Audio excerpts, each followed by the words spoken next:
Next, from Springfield, Brad Cole, the executive director of the Illinois Municipal League, is joined by Illinois mayors as they talk about SJR CA9, which is a proposed constitutional amendment to allow voters to consider expanding eligibility for home rule designation on the November statewide ballot. This runs about 25 minutes.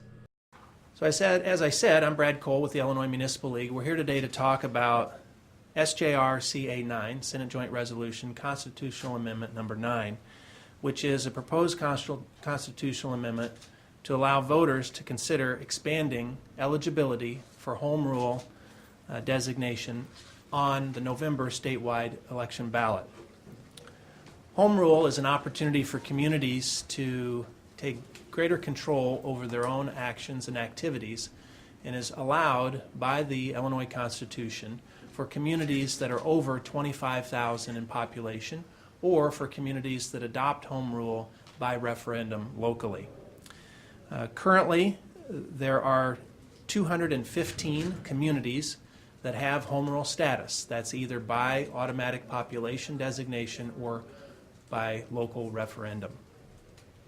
Putting this constitutional amendment on the ballot would allow all Illinoisans to determine if they want to lower the threshold from 25,000 to 5,000 in population. As I said, there are currently 215 home rule communities.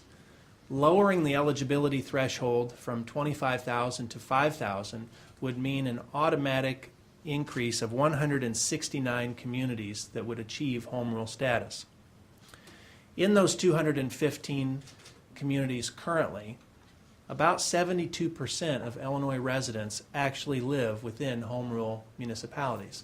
So nearly 3/4 of Illinois residents are represented by home rule municipalities currently. So why now, and what's the issue? Well, from time to time, it's important to revisit older laws and look at ways that we can improve public engagement and discuss public issues. This is certainly the case with home rule and home rule eligibility as defined by the Illinois Constitution. When the Constitution was adopted in 1970, many things were different. Times have changed, and communities face different issues now than they did then. The current threshold for automatic home rule determination was established almost 50 years ago. And in 50 years, many things have changed to give communities greater need to access home rule automatically. Some people ask, why 5,000 in population? If 25,000 is the current law, why lower it to 5,000? Well, quite simply because the Illinois General Assembly, through statutory references, have mandated other provisions that are effective at the 5,000 population threshold. For instance, the need to establish and maintain police and fire commissioners, a board of police and fire commissioners, which then may result in a police or fire pension fund, which then results in an overall issue that we're all facing in municipalities, which is the funded nature of pensions. And we see with the existing communities that operate pension funds for public safety, a number are underfunded, and we have this greater discussion that Illinois is in right now, not just for the state, but for municipalities, for which IML has sponsored 5 pieces of legislation currently to consider consolidating those. So the issue is brought to us because communities are seeking more opportunities to stay strong, to provide for the health, safety, and welfare of their residents, and to address through unique opportunities the challenges that they are facing every day. We see more and more state mandates, federal mandates, and fewer opportunities for local authority to determine how to address those mandates. Home rule municipalities have demonstrated their ability to use their governing tools effectively, and we have 2 communities that are represented here today to talk about their experiences, and it's my pleasure to introduce Tim Balderman, the mayor of New Lenox. Good morning. My name is Tim Balderman. I am the mayor of New Lenox. New Lenox is in Will County. New Lenox is actually the fastest growing town residentially in all of Will County. I've been the mayor in New Lenox since 2007, and it has always been the case with me anytime I've been elected to office The minute I get in, something bad happens. And when that happened for me, it was the economy that tanked. And so in 2008, we became a home rule community. Had it not been for being a home rule community, New Lenox would have been like some other municipalities that had to cut their services, whether it was to law enforcement, to their street departments. We were fortunate that we were able to keep those services up and running and to maintain a balanced budget. Just to give you an example, a couple of numbers. Currently, our budget, our general fund budget is about $23 million. We bring in about $2.6 million in property taxes. We bring in $5.7 million just in home rule sales tax. With that home rule sales tax, we made a promise to our residents that we would rebate a portion of that to them. We started that rebate the very first year. We thought we were going to be able to offer 33% of our property tax rebate to our residents. It turns out we were able to offer 40%. We've increased that every year. We have now done that for 8 years. We have rebated property taxes to our residents to a total of $7.2 million. We've also, because of our home rule authority, had the ability to eliminate some of those other taxes and fees like vehicle stickers and pet tags. So our residents have really gained over $8 million in savings since we've been a home rule community. So we've been able to improve infrastructure with those additional dollars and really provide the local services that are falling on municipalities more now than ever. With unfunded mandates that come from the state, the locals rely on us to be able to provide those services, and home rule has made it possible. It's my pleasure now to introduce Mayor Inman from Macomb. Mayor? Good morning, everyone. It's my pleasure to be here with you this morning. Macomb is the home, and proudly the home, of Western Illinois University. What Mayor Balderman and I have in common is that we both live in Illinois, and we're both mayors, and that's where we start diverging a little bit. In essence, we're a tale of two cities, those with home rule authority and those without. Macomb does not have home rule authority. Our population is less than 25,000, so we have some unique challenges that we are somewhat hamstrung without the ability to garner additional tools to deal with those challenges. Being the home of a state institution, back in the 1970s there were things like Impact Aid that helped communities like Macomb with their additional services that are often part of the demand for state institutions. We're very proud, and we wouldn't hesitate to tell you that Macomb thrives when Western Illinois University thrives, but it does present a financial challenge for us on occasion. Now, as Mayor Balderman pointed out, he's able to reduce his property tax burden in New Lenox through the powers that he enacts and is able to deal with through the home rule status. We're a PTEL limited community in Macomb, so we're under the property tax extension limitation law. It does require us to keep property taxes at a level that is set by state statute, and the idea of refunding property taxes to homeowners is a unique one, and I think New Lenox does a really good job of keeping the promise that they made to their taxpayers when they allowed them to become a home rule community. What we would like to do is have that same opportunity, and we believe that with the advocacy of IML that we stand a good chance of getting some legislative support for changing, allowing the voters to have the opportunity to vote on a constitutional amendment to change the home rule status down to 5,000. That would be a huge plus for the city of Macomb. This is only one tool in the toolbox. I think Brad mentioned pension reform, and you've probably heard that here. We would tell you that that the home rule status is only one tool in our toolbox. We need to go about doing other things as well, but this would be a significant shift in that direction. Thanks for letting me be here today, and I think Brad's going to take some questions. Thank you, Mayor. So as you heard, there are communities that have home rule that have been effective and judicious in how they've implemented the local authority, and communities that do not have that designation that are seeking it. This is, as Mayor Inman indicated, one piece of the pie, one tool that communities need to be able to effectively serve their residents. We think the time is right now. We also would draw a note to the fact that the 2020 census is fast approaching, and some communities may see a reduction in their population because of the outmigration of residents from the state of Illinois.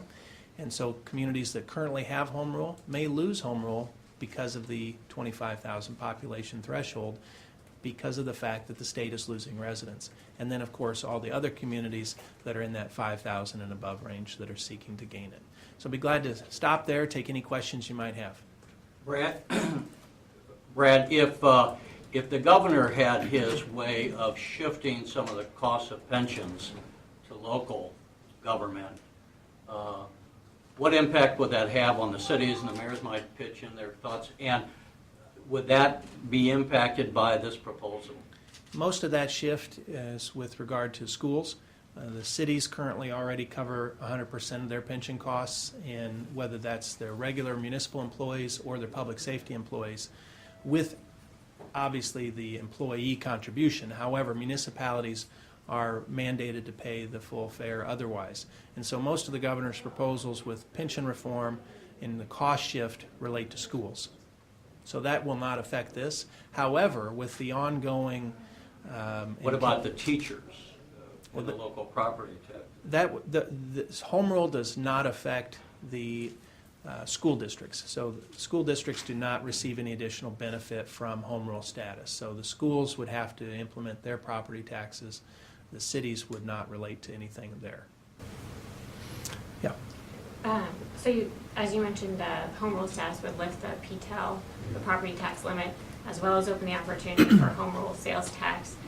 So I think as residents and voters kind of see this home rule proposition come up, what they see is potential higher taxes both on property and sales. And at a time when the states just increased the income tax, so another hit to them, how do you respond to that concern for voters and for residents? The issue of tax increases as a result of home rule status have been discussed by many of the detractors. What they don't talk about is about 1 in 5 communities that actually have home rule do not have a locally imposed sales tax. So they have not implemented a home rule sales tax. And many communities, like New Lenox, or where I was in public office in Carbondale, where they have either rebated a portion of their property taxes or entirely eliminated the municipality's portion of property taxes because of other tax revenues that are generated through home rule. So, well, you have this discussion about the increase in income tax at the state level, which, by the way, the local share of that was reduced by 10% by the General Assembly this year. If you look at how that translates locally, communities can implement other taxes or other fees or offset by borrowing or other things to reduce property taxes. So there are ways to actually help the resident of a non-home rule community buy home rule. And it's an easy out to say we're just going to raise taxes.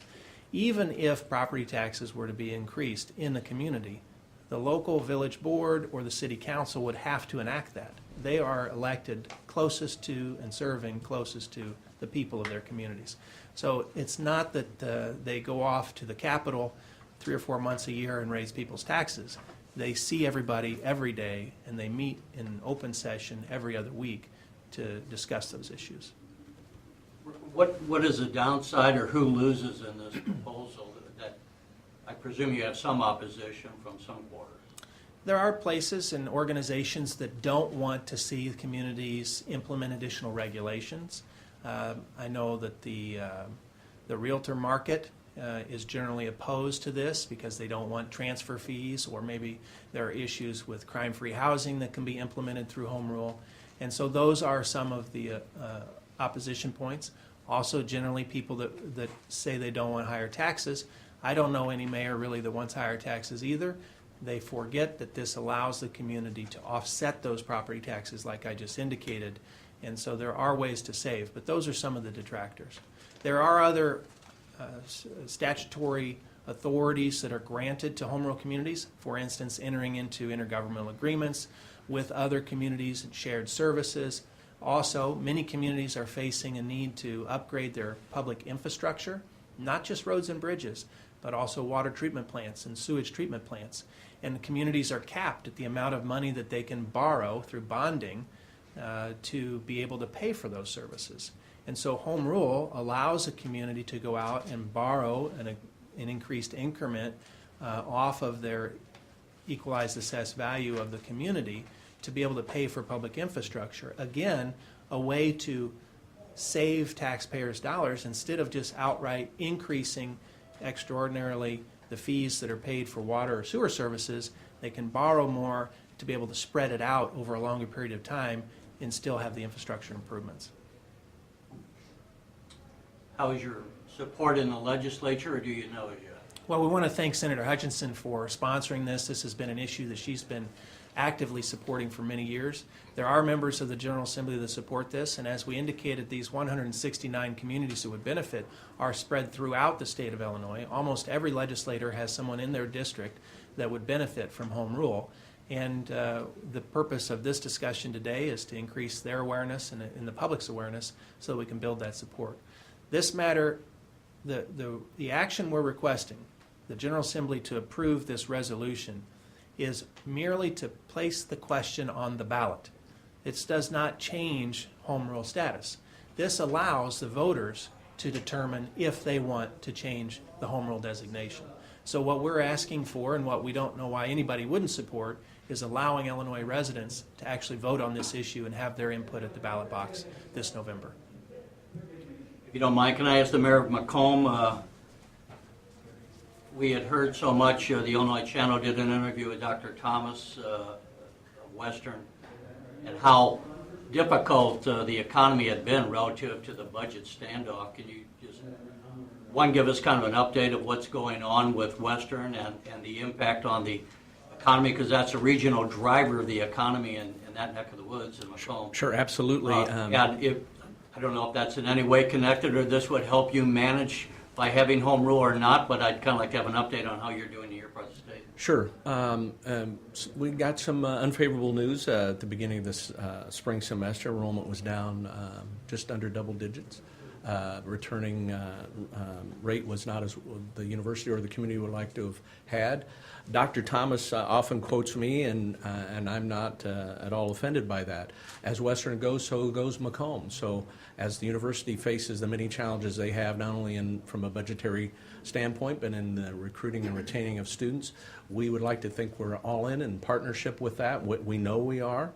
As it relates to this particular issue, excuse me, being a college community does present some unique opportunities, many of them positive, but on the flip side of that is that we're challenged to provide services to residents that fluctuate, where we're pretty high in population for 9 months out of the year, and for 3 or 4 months out of the year we have a chance to breathe, and when it's time for fall again, we're all excited about the students returning to the community.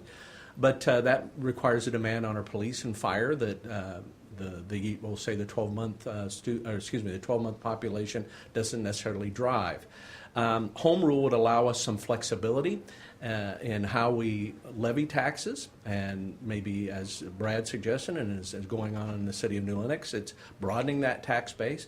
The last thing, I would double down on what Brad said, the last thing I want is to come and have any discussion about increasing property taxes in Macomb, Illinois. That's not what that's about. But the issues here, there are some economic development concerns that would lend themselves to be more opportunistic under some provisions of home rule status. So those are the kinds of, as we face those challenges at Western, we have to have as many tools in our toolbox as possible. And I would just go off on a bit of a tangent, in that you mentioned pensions and pension reform. In the last fiscal years, the last 6 fiscal years, the city of Macomb has more than doubled, up 149%, our contributions to the downstate fire and police pension funds. That's unsustainable. We went from $722,000.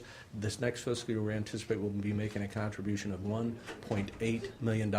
Almost our entire property tax levy will go to satisfy the downstate pension provisions that we believe our firefighters and police officers wholly earned and deserve, but it's continued to be a very significant challenge for us. And we have to have some other options on the table as it relates to dealing with that challenge, and we think that home rule status provides us with those opportunities. It seems to And me. Mayor Baldwin. Excuse me, I'd just like to talk a little bit about what we've done in New Lenox to address some of these issues. We made a promise to our voters not only that we would rebate property tax to them, which we have kept. We said that we would never exceed PTEL, which we have not in the entire 8 years that we have been there, and we said that we would never impose a real estate property transfer tax, which we have not done. We worked with our local realtors on that.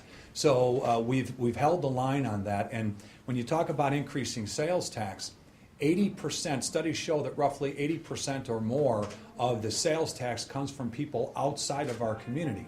But they are having an impact on our roads, on our services, and so that's their contribution to our community by paying that additional sales tax. But 100% of the property tax rebate goes to our residents.